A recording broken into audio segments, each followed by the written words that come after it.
কিরে নাজিরুল,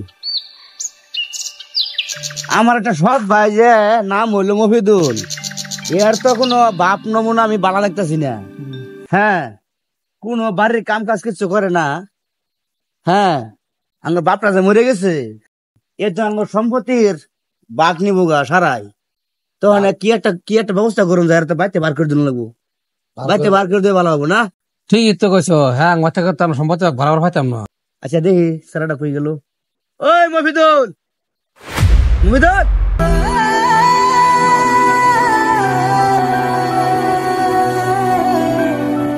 আমার ডাকছো? ডাকছিলাম তো। কই ঘুরো সারাদিন? কোন বাইটা হোস না, কোনো কাম কাজ দিই, কোনো দান্দা দেশ না, খালি ঘুরান পরের বন্ধু গুলো গে। কই বন্ধু করলো ঘুরান পারি? আমি তো বাইরে সারা কাম শেষ করে উসুল মুসুল করে গড় গেতেছিলাম। বইয়া তো খাস খালি আমারটা, আর সারাদিন খালি ঘুরান পরস আর খালি গোসল করস। কত ভরা খালি ইচ্ছা বাপ ধরস। বাপ মাটা মরার পর দিয়া, বাপ মাটা মরে হারা হয়েছে না, খালি বাপ ধরে খালি ঘুরান পরস। স্যার, তোর বাপ নমুনা দেখলে আমার ভালো লাগতেছে না, তোর গাড্ডা ধরে ডাকা মারে বার করে দেবেন। স্যার ভাই, তুমি যত রকমের কথাই কও, আমি এই বাড়ি ছেড়ে কোনো আনো যেতাম না।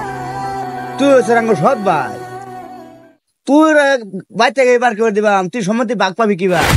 হ্যাঁ, তুই বাইর থাকবার ফাঁস কিনা ফাঁস এই চিন্তা করছেন তুই। লেভেল মেরে খালি ঘুরবি, ওখান সম্মতির বাঘ নিবি গে তুই? এটা তুই কি করে ভাবলি?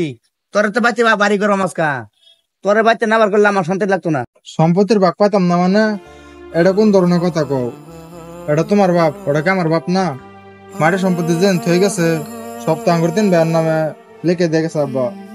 আঙ্গুর দিন ব্যয়ের নামে সমান সমান ভাগ করে নিয়ে লাগবো। তোমরা নিয়ে আমার দিত না, এটা কোন ধরনের কথা কও?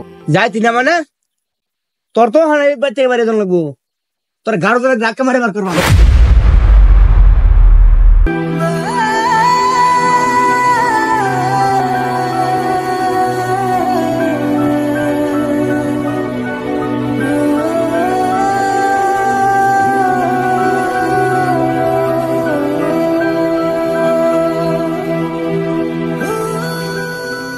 কি হয়েছে মই ভাই, মন খারাপ করে বই রইছ?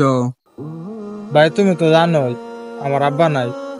আব্বা মরে যাওয়ার সময় আমরা 3 ভাইয়ের নামে মাটিগুলো লিখে দিয়ে গেছিল, কিন্তু আমার বড় ভাই আজকে আমার বাড়ি থেকে গাড় ধাক্কা দিয়ে বের করে দিছে। বিশ্বাস করো ভাই, আমার এই বাড়ি ছেড়ে যেতে মন চায় না। আমার মনে চায় সারা জীবন এই বাড়িতে পড়ে থাকতে পারতাম। এই বাড়িটাতে অনেক মায়া জড়াই আছে, অনেক স্মৃতি। তুমি বিশ্বাস করো, আমি এই বাড়ি ছেড়ে কোনো আনা থাকা পেতাম না। আচ্ছা মই ভাই, সরুল ভাই তো তুমি করা হয় না। আচ্ছা দেখি কিছু করা হয় নাকি আমি তোমার লেগে। আচ্ছা ভাই চলো দে, সরুল ভাইটা বুঝাই মুঝাই তোমার দেওয়ার হয় নাকি? না ভাই, আমি চাইলেও ওর এবার যাওয়াইতাম না, কারণ তার আমার গাড় ধাক্কা দিয়ে বাড়ি থেকে বের করে দিছে। শুনো, তুমি যে সরুল ভাইকে বাড়ি না যাও, আমি তোমার একমাত্র বন্ধু, তুমি যাও আঙ্গবাড়ি যাবা, আঙ্গবাড়ি যাবা, খাবা, সবটাই করবো। না ভাই, আমি আর কারো বোঝা হয়ে থাকবার চাই না। এমনিতে অনেক কষ্ট দিয়ে আসছে আমার বাইন শরীরে, এখন থেকে আমি আমার নিজের পায়ে দাঁড়াবো, জীবনে কিছু কইরা দেখামু। আহি ভাই, এই পৃথিবীর মানুষগুলা সব স্বার্থের পিছনে দৌড়ায়, স্বার্থ ছাড়া কেউ কাউকে ভালোবাসে না।